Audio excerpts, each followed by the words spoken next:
Pergilah ke seluruh dunia dan beritakanlah Injil kepada segala makhluk. Bapak, Ibu, saudara-saudari terkasih, sejarah gereja Katolik di Indonesia mulai dari Ambon, Ternate, Tidore, dan Morotai, sampai misi di Borneo, di Pulau Kalimantan ini pun tak lepas dari perhatian Fransiskus Xaverius yang kita rayakan pestanya hari ini. Seperti dikatakan tadi, ketika masuk ke Tiongkok, Santo Fransiskus Xaverius meninggal di Pulau Sanxia tanggal 3 Desember 1552 dan oleh Paus Pius ke-11 dinyatakan sebagai pelindung karya misi bersama Santa Teresia dari Lisieux. Saudara-saudari terkasih, Fransiskus Xaverius telah mewartakan Injil di daerah baru dan asing. Ia merintis jalan bagi para misionaris lain. Mandat Yesus harus ia teruskan, seperti kita dengar dalam Injil tadi. Pergilah ke seluruh dunia, beritakanlah Injil kepada segala makhluk. Injil harus diwartakan kepada semua orang.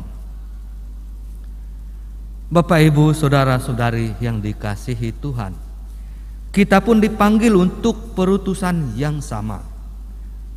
Kita menerima perutusan itu sejak kita dibaptis, sejak kita dipermandikan.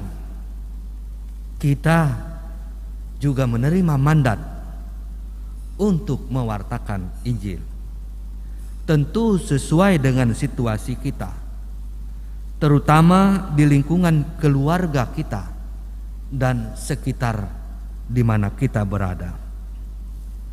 Dengan memberitakan Injil kepada semua manusia di dunia ini, semua makhluk akan menikmati berkat keselamatan yang disediakan oleh Tuhan.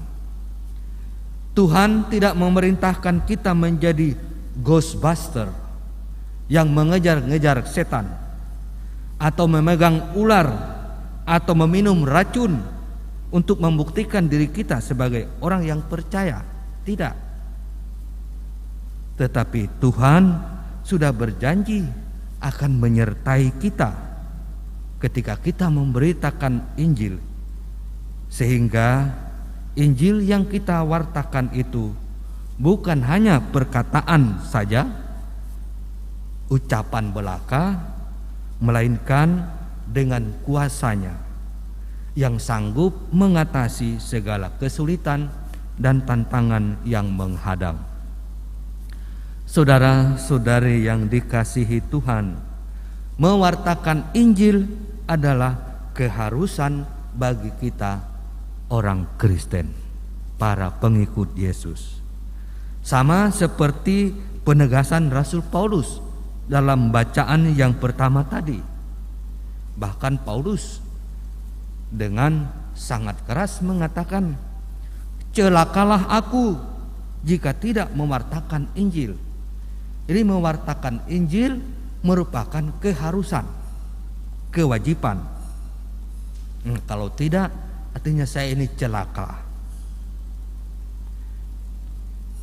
Bapak, Ibu, saudara-saudara terkasih, kita diharapkan mampu mengemban tugas yang sama, menjadi pewarta Injil. Kita berusaha sedapat mungkin menghantar orang kepada Yesus. Kita berusaha sedapat mungkin untuk membawa orang kepada keselamatan, membawa orang kepada Yesus, khususnya orang-orang yang ada di zaman yang penuh kebimbangan ini. Usaha demikian tentu yang paling memungkinkan adalah kesaksian hidup yang nyata. Kita tidak dituntut hebat-hebat, dan kita tidak dituntut juga untuk membuat rencana yang muluk-muluk. Kesaksian hidup yang nyata, sederhana, tetapi disitulah kita menghadirkan nilai-nilai kerajaan Allah, nilai-nilai hidup sebagai seorang Kristen, sebagai seorang pengikut Yesus. Jika hidup kita diresapi oleh semangat ajaran Yesus dalam kehidupan sehari-hari, tanpa kita berkoar-koar, kita omong, memegang kitab suci, orang akan mengenal dia adalah murid Yesus, orang Kristen. Dengan demikian, melalui hidup kita yang sederhana sekalipun, orang dapat sampai kepada Yesus, mengenal Yesus, dan tidak mustahil juga diselamatkan, dibaptis menjadi orang Kristen, menjadi pengikut Yesus. Tentu tujuan kita bukan mau mengkristenkan orang, tidak, tapi kita mau menyaksikan hidup kita sebagai pengikut Yesus, membawa orang kepada Yesus. Kalau orang yang percaya, orang yang tertarik untuk diselamatkan, artinya tujuan kita untuk melaksanakan misi Yesus untuk menyelamatkan banyak orang tercapai. Maka Bapak Ibu, saudara-saudari yang dikasihi Tuhan, mari kita terus berjuang dengan segala situasi, mungkin juga dengan segala kekurangan dan kesulitan yang kita hadapi, untuk memberitakan Injil, memberitakan kabar gembira, keselamatan kepada siapapun, termasuk kepada segala makhluk yang ada di bumi ini. Ingat tadi Tuhan Yesus mengatakan bukan hanya terbatas kepada manusia yang merupakan salah satu ciptaan Tuhan, tapi juga kepada segala makhluk. Tuhan Yesus bersabda, "Pergilah ke seluruh dunia, beritakanlah Injil kepada segala makhluk." Tuhan memberkati kita semua. Amin.